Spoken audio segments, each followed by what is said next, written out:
If sit-at-home holds, we may have to use prisoners to vote. Nigerian constitution gives prisoners right to vote, said Aragbesola.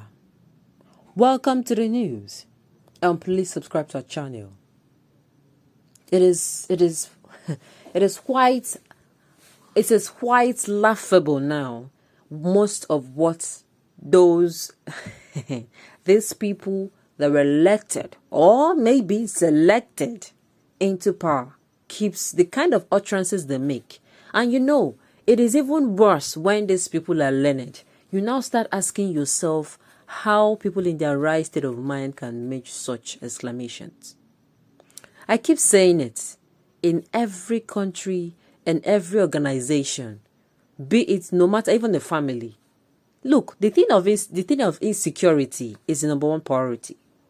I do not understand how in a place where there is chaos, you refuse to opt for the option that will calm that chaos down, that will dance the tension and reduce everything called insecurity to the barest minimum before bringing anything into that place. I mean, it is sad. You go into a place that is so much disorganized and people are rioting, and you want to do an election without even saying, okay, come, let's hear you out. You are not opting for the option of, okay, let me hear you out so that this particular insecurity will douse down. Then, before you now do your election. It is sad. Now the news in detail.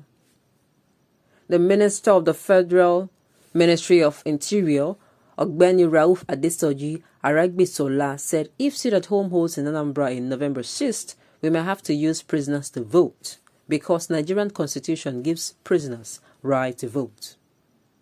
Aragbesola said this is because the enabling notes do not remove the right to vote from inmates because they are inmates.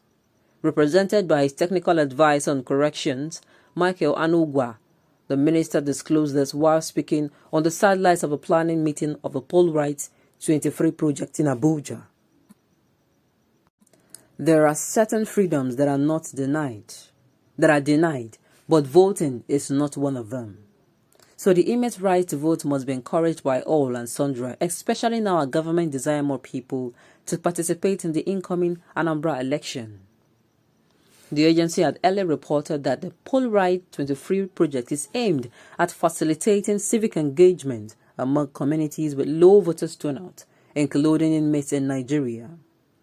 Kamala's Prisoners Interest Organization, CAPIO, organized a meeting with relevant stakeholders to find a way to achieve the project.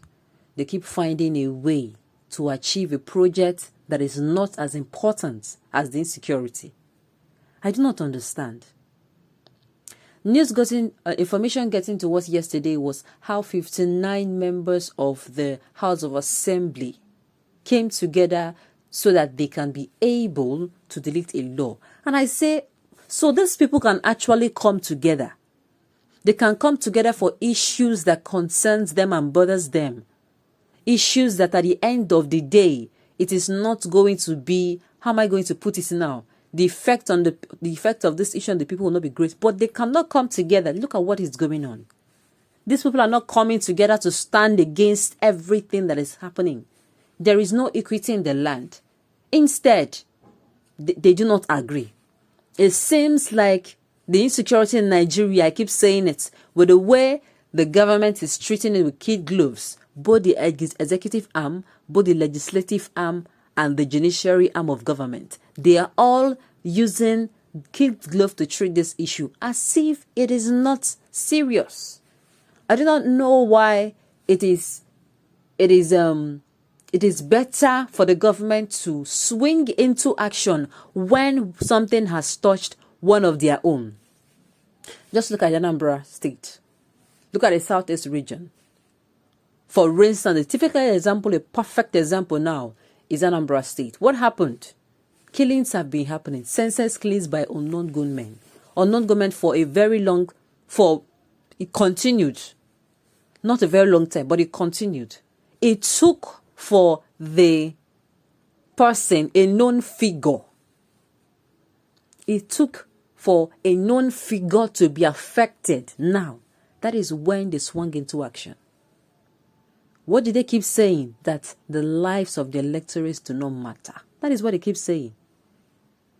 If you continue to see trace how this government act, that is, they are not proactive in any way. And we keep asking ourselves, well, it is not, the reasons are not far from the truth. When you keep putting people who cannot be proactive.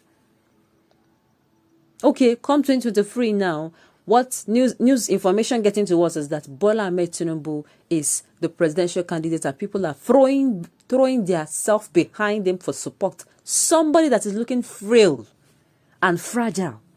Somebody that is looking like he's trying to hang on to good health. He's being pushed out for, to govern the country. Is that not laughable already? Nigeria needs somebody who is not just healthy, but competent. It is really sad. Very, very sad. And now this issue of insecurity, the government wants it to get to them, their own. Before, oh yes, let's come together. Why? If you keep going back, you see this history keeps repeating itself in Nigeria. Why? Because the government, they refuse to learn and be proactive. If something has happened to you before and it is trying to happen to you again, before it comes, you're going to have flashback of what happened. These similar things like this happened though, before something like this happened. Okay, I did not want it. It was not pleasant. How do I avert it? How do I make sure it does not happen in this way again? Even if it is such a situation that it is not going to, there's no way you can avert it. How can you make sure that the risk or the dangers is brought to the barest minimum? How do you do that? This issue of insecurity, I do not care what anybody is saying now. The election is important. To me, to Nigerians, what is important is the insecurity going. That particular state is just like you saying in Borno now there is election. How would election hold in Borno where there's so much chaos going on? That is just it. How can you go to Zamfara now, one of those villages that is being ravaged by terrorists, and you say, oh, this thing is going to happen? Now, this particular region now, it is looking like whatever that is going on is politically done, because I do not understand how a region that have been so quiet for a very long time. I keep saying it. If you want to calm your head, if you live in one of these busy cities, and if you have been to the southeast, you will agree with me that it was a place of peace before recently.